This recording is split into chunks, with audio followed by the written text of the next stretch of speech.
Okie dokie, smokies! Hey friends, it's Tuesday. It's time to jump on the live. I'm your holistic nutrition practitioner. My name is Lucas Simmons, and every Tuesday at 1 p.m. we start with a live on Facebook. Then we upload it to YouTube and links through on the Instagram. It's also included in our weekly newsletter.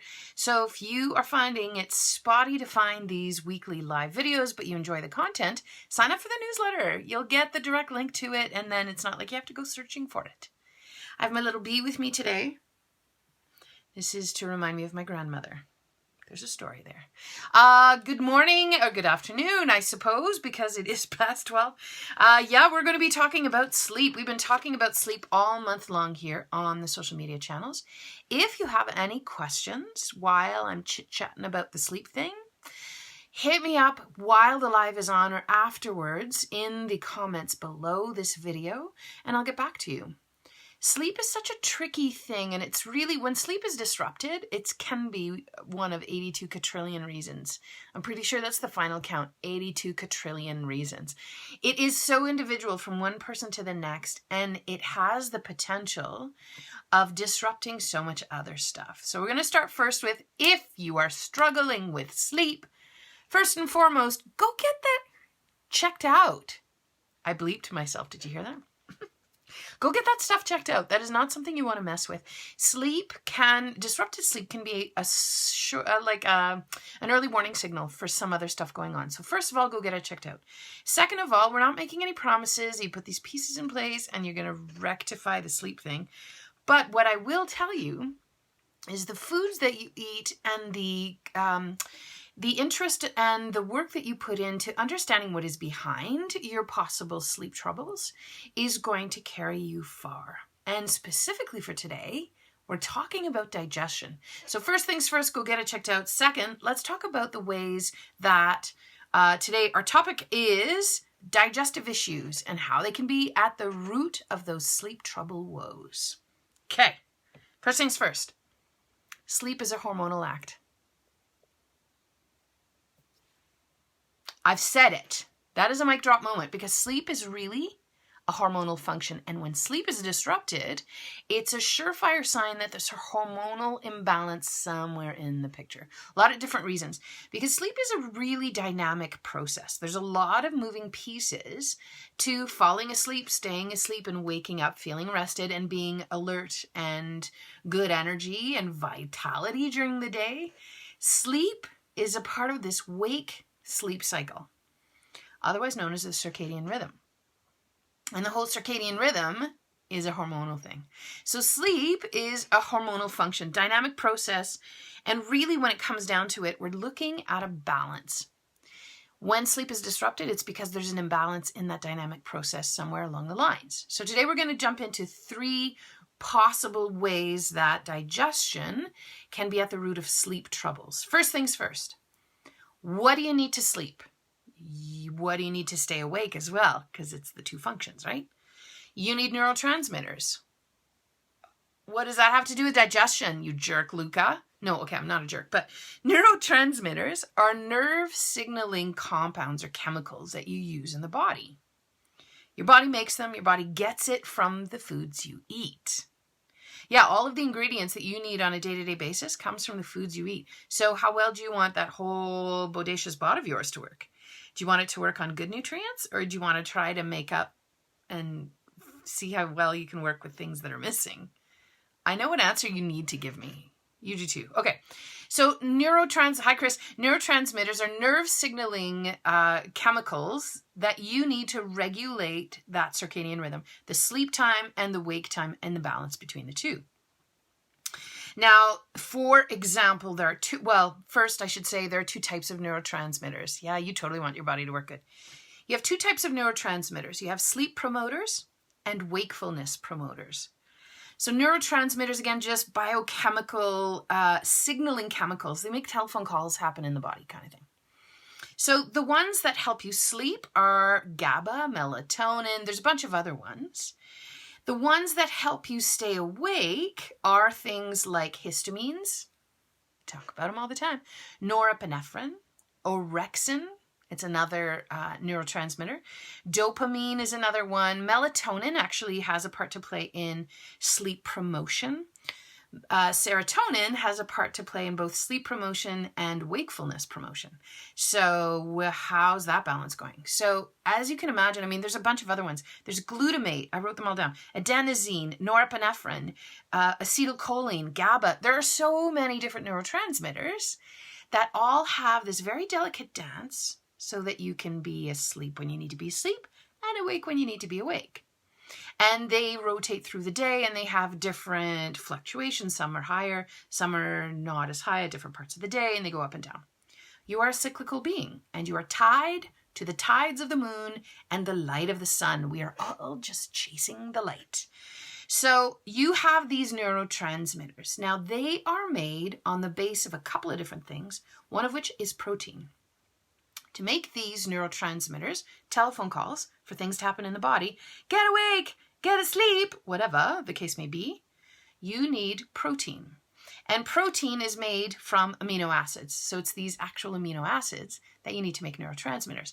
What does this have to do with digestion? Okay. Your ability to digest it asks of your body to take food and break it down into nutrients. So food is protein, like tryptophan. Well, tryptophan is actually an amino acid. Okay, turkey is a protein, right? So you eat turkey and you need to get to tryptophan. So I hope you are well and able to take foods and break them down into nutrients. If at any stage you're taking food and not quite making it down to nutrients, you can't extricate those nutrients you need to make those neurotransmitters. There's another key player in here too, vitamin D. In order to make these neurotransmitters, for example, there's a whole bunch of different things that you need, but vitamin D is one of them. You need vitamin D to make your neurotransmitters, to get to sleep, to stay asleep, and to wake up in the morning, and that dance with the light during the day, and understanding where you are on your circadian rhythm. So digestion, if you're incomplete, not able to get right down to the nutrients, but you're sort of halfway down, now you're going to miss some of those nutrients you need to make the neurotransmitters. There's also a possibility that you can't quite get the vitamin D out of the foods you're getting, or that you can't get vitamin D into your system because there's an assimilation problem. You need other nutrients like magnesium. That's a mineral. You need this mineral to make some of these neurotransmitters and some of these biochemical processes to happen. Well, how do you get magnesium in your system? Oh, I just eat dark leafy greens, Luca. Yes. You can also eat cacao butter. You can eat a bunch of other stuff, nuts and seeds and beans. But that magnesium only makes it into your body if you can well digest fats. So can you get the fats into your body? How is your gallbladder? How is the production of bile? Are you having liver issues? Is there a bit of stagnation going on? Oh, that might start to impact how well you can get magnesium into your system. So digestion plays a massive part when it comes to getting all of the building blocks you need to make neurotransmitters and to have those neurotransmitters make those telephone calls in the body to get that action working. So those are a few of the pieces where it comes to neurotransmitters. Now, how digestion can impact in another way, I've got two more ways. One is through the digestive tract. So if you understand that leaky gut is essentially a permeability at that intestinal lining. Your gut lining is one cell thick, always has been, always will be. Where there is a permeability, the links between those two cells, neighboring cells at the intestinal lining, come apart, and now you have stuff coming and going in and out of your blood supply, just behind your intestinal lining, that shouldn't be passing through that membrane. Now, whatever's happening at the gut level is being mirrored in your blood-brain barrier. If you have permeability at the gut lining, oh, honey, you got permeability going on in the blood-brain barrier. I don't know. I think the body's pretty smart in how it reacts to things and gets things where it needs to go. Like, good work, body, thank you. But that has the potential of inviting toxins and other things that shouldn't be in the bloodstream to now collect in your brain. And one of the places it collects is on your pineal gland. And that pineal gland makes your melatonin. Now, it's about the size of a grain of rice. The more junk starts to gather on your pineal gland, the less it's able to produce melatonin. So the toxins, your pineal gland is really, really sensitive to things like fluoride and chlorine in water. So filtering your water is one of the first things you could do to support good sleep because of that possibility of things crossing through the digestive tract and again through the blood-brain barrier. So bears repeating that if you are struggling with sleep issues, then you need to look at the gut. You need to fortify the gut to bring those cells back together. And that now also does the work at the blood-brain barrier to really help protect your pineal gland so it doesn't accumulate some of this stuff. Now, third, it's because of that pineal gland specifically. So you have that pineal gland. Oh no, that was number 2. Haha, I jumped. Okay.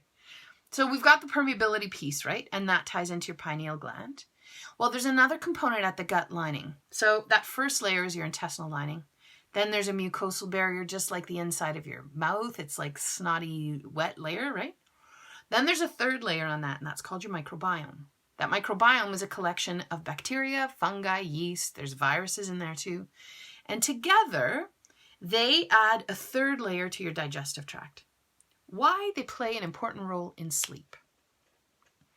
If you have digestive woes, your microbiome starts to suffer and the balance is out. You need the balance in balance because those bugs at the gut level will do the work of taking tryptophan to make it into serotonin. Your serotonin production factories are tiny little endocrine cells that line your gut lining close to the poop chute. Yeah, your feel-good chemicals are made close to where the poop is about to exit. I know. Yay, pooping friends. So I think that's amazing. Most people think that serotonin is made in the brain. There's a small amount made in your brain, sure. Central nervous system, everywhere.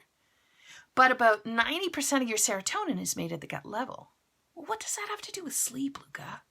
Serotonin is made from tryptophan. Tryptophan is from the amino acids that you digested well. So if all's well and digestion's working well, tryptophan makes it to the tail end of the gut. Great, great, great. Here comes the the bugs of your gut and those endocrine cells at the tail end. They work together to transform magically tryptophan into serotonin. Serotonin is a feel-good chemical. Serotonin now becomes the building block for a hormone called melatonin. And so you go from tryptophan, there's more stages than this, I'm simplifying, but you go from tryptophan to serotonin to melatonin. How is making serotonin going for you? Are you having an easier time of it than others? One way to tell is if you struggle with mood stuff when the light starts to really recede. So if you have lower moods in the wintertime, what they call seasonal affective disorder, if you're struggling with lower energy, lower moods in winter more than, I think, first of all, get that stuff checked out because I don't want you not feeling well. Second of all, let's work on your gut. Oh yeah, let's help improve that gut function and the microbiome function so you can take that tryptophan. You can get the tryptophan out of the foods first. You can get the vitamin D you need to make any transition. These are the ingredients your body needs for recipes. Your body is cooking and baking all day long and she needs ingredients nonstop. But she needs you to take the food, break it down into nutrients so she can extricate those nutrients she needs to reassemble in the recipe. How well can you take foods, break it down into nutrients? And do you have the right amount of nutrients to take all the nutrients and reassemble into neurotransmitters, for one, into whatever else you need to read the light that's coming on your eyeballs to tell you where you are on your 24-hour clock? That's a sign for me to stop talking. I'm trying to keep them to 15 minutes. So I have a few solutions for you. If you're struggling with sleep, go get it checked out. Number 2, I have a gut loving boot camp starting up at the end of the month. It's 6 weeks. It's a group program, $99. If you get on the early bird wait list, you get first registration and a special price. That opens this Friday. Wait list is through the link in my profile. I'll put it under the video afterwards. I also have a sleep class, 2-hour talk coming up in November. Maybe that would suit you. I see people one-on-one, and you can book in for a free 15-minute discovery call. Let's just figure out what's the best route to help you sleep real good. Thanks for tuning in. Share this with someone you think would benefit from it. Goodbye, friends. See you next week.